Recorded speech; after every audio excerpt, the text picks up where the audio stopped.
your legs are dying. Not in some distant future, right now, and the exercises you're doing to save them, they might be making it worse. By age 80, you may have lost half of all the muscle on your body. Half. And it doesn't disappear evenly. It starts in your legs first, the very muscles that keep you standing, walking, and alive. And here's what makes this terrifying. It's not just size you're losing. Dr. Andy Galpin, professor of kinesiology at Cal State Fullerton, put it bluntly, the rate of muscle strength loss is double the rate of muscle mass loss. So your legs are getting weaker twice as fast as they're getting smaller. Rate of loss of muscle mass as you age is something like 0.5 to 1% per year. Loss of muscle strength is double to triple that. Loss of muscle power is triple that.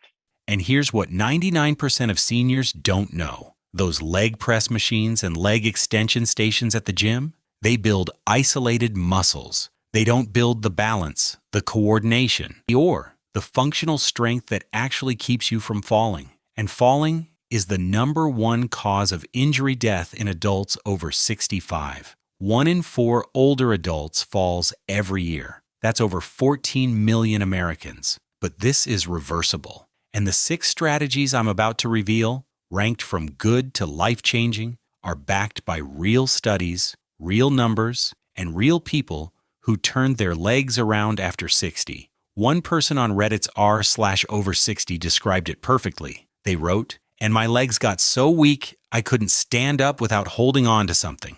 That puts pressure on your spinal column and gives you weakness." And a Japanese study of over 1,100 adults aged 65 and older confirmed exactly what that person felt. Seniors with sarcopenia, clinical muscle wasting, had over 4 times the fall risk of those with normal muscle mass. 4 times. That's not a small increase. That's the difference between staying independent and ending up in a hospital bed. But here's what your doctor won't tell you. The #1 strategy I'm about to reveal reduced fall risk by over 57% in a clinical trial. And it's not a pill, not a supplement. It's a specific type of movement most seniors have never tried. Now, let's start with number 6. Number 6. Check your vitamin D. This isn't glamorous, but it might be the reason your legs feel like they belong to someone 20 years older. Trinity College Dublin studied adults aged 60 and over and found that muscle weakness was nearly twice as common in those who were vitamin D deficient. 40.4% compared to just 21.6% in those with adequate levels. And impaired muscle performance was 3 times higher in the deficient group. Here's the protocol. Ask your doctor for a simple blood test, a 25-hydroxyvitamin D test. The proven dose for fall prevention in older adults is around 800 IU daily. Critical warning, more is not better with vitamin D. Megadosing is not supported by the evidence and carries real risks, including bleeding complications. Get your levels checked before you supplement. But the next strategy does something vitamin D can't do alone. Pretty generalized, and that is muscle weakness in your hips, your quads, and your glutes. So what happens is if your muscles get too weak from not using them too much, so if you sit a lot, maybe you had an injury or maybe you had a poor rehab process after surgery, this can cause general weakness. Number 5, single leg balance training. Here's where it gets interesting. A systematic review published in Frontiers in Public Health analyzed multiple randomized controlled trials and found that balance training, specifically single-leg stance exercises, significantly improved lower extremity strength and stability in older adults. A multi-component exercise that included balance work reduced medically attended injurious falls. One 63-year-old on Reddit's r/over60 shared their transformation. "I'm 63, and 4 years ago, my physio put me on a gym program to strengthen and increase muscle. It's been enormous for me. I've incorporated yoga. Here's the protocol. Stand on one leg near a counter or sturdy chair. Hold for 20 seconds per side. Do this 3 times a day. To be fair, balance training alone won't rebuild lost muscle mass. But combined with resistance exercise, the research shows it's one of the most powerful fall prevention tools that exists. And the next strategy is the nutritional key most seniors are getting completely wrong. Leg you're going to stand on, and then try to let go.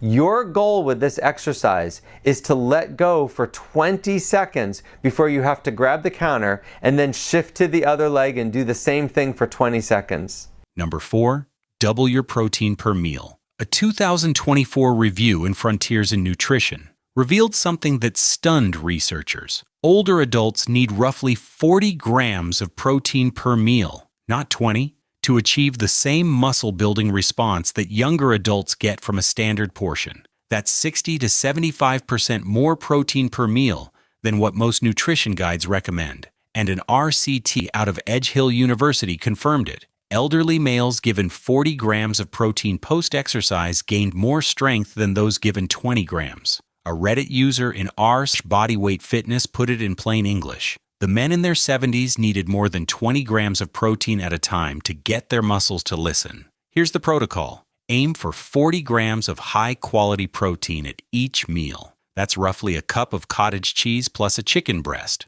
or a large portion of Greek yogurt with eggs. You focus on foods high in leucine, the amino acid that triggers muscle building. Swiss cheese, yellowtail fish, and black beans top the leucine chart. Critical warning: if you have kidney disease, even mild, talk to your doctor before significantly increasing protein. A review in PMC confirmed that high protein can accelerate kidney function decline in people who already have kidney problems. For healthy kidneys, the evidence says it's safe. Now, everything I've shown you so far, those are the good strategies. But the next 3 are in a completely different category. Scientists called number 3 impossible until they saw the results. Number 3, functional resistance training. Not leg presses, not leg curls. Functional movements that use your legs the way they actually work in real life. A landmark randomized controlled trial studied women aged 75 and older with low bone mass. The resistance training group saw a 57.3% reduction in fall risk score. Agility training reduced it by 47.5%. And stretching alone, only 20.2%.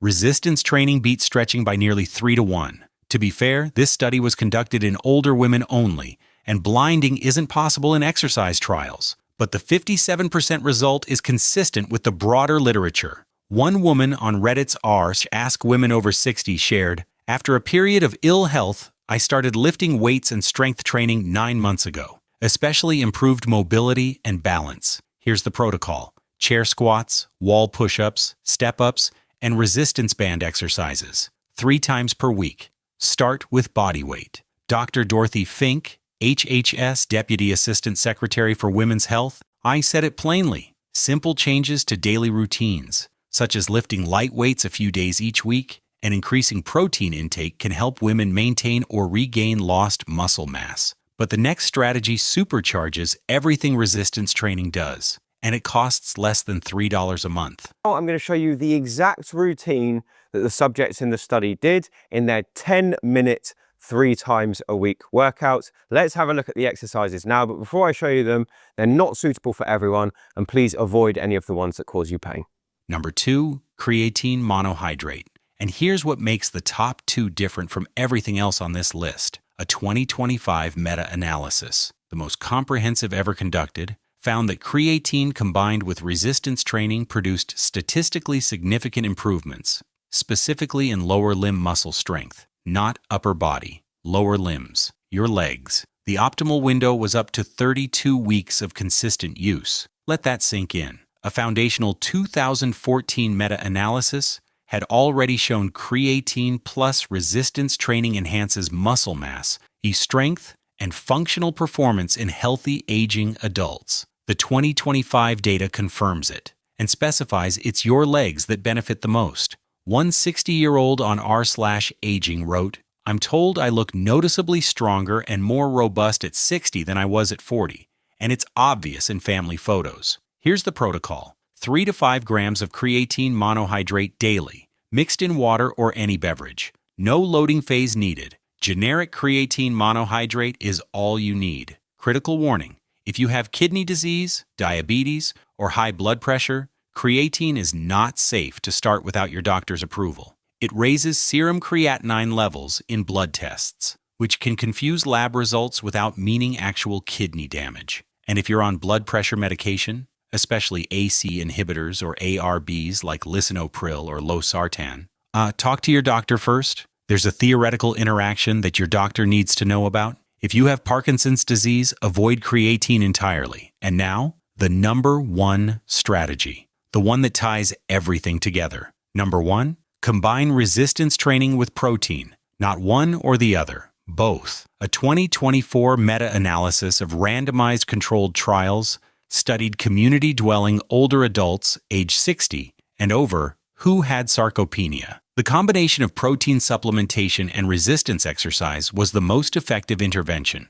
more effective than either strategy alone. Protein alone had minimal effect on muscle mass. Exercise is required. And a meta-analysis of whey protein studies in sarcopenic older adults confirmed it further. Whey protein combined with resistance training increased appendicular skeletal muscle mass, improved hand grip strength, reduced inflammation, and improved daily function more than either intervention alone. To be fair, protein plus resistance training isn't magic. The chair stand test in one of these meta-analyses didn't reach statistical significance. Individual factors like baseline health, medication, and consistency all matter. But the overall trend in the data is unmistakable. The combination works. I should mention, this is exactly what that person from r/over60 discovered. Their legs had gotten so weak, they couldn't stand without holding on to something. But the solution wasn't a leg press machine. It was functional movement, real food, and consistency. The same combination the research keeps confirming, study after study. Your legs aren't dying because you're old. They're dying because no one told you the right way to save them. Until now. Comment below which strategy surprised you most. What's your biggest leg strength challenge right now? Share this with someone over 60 who needs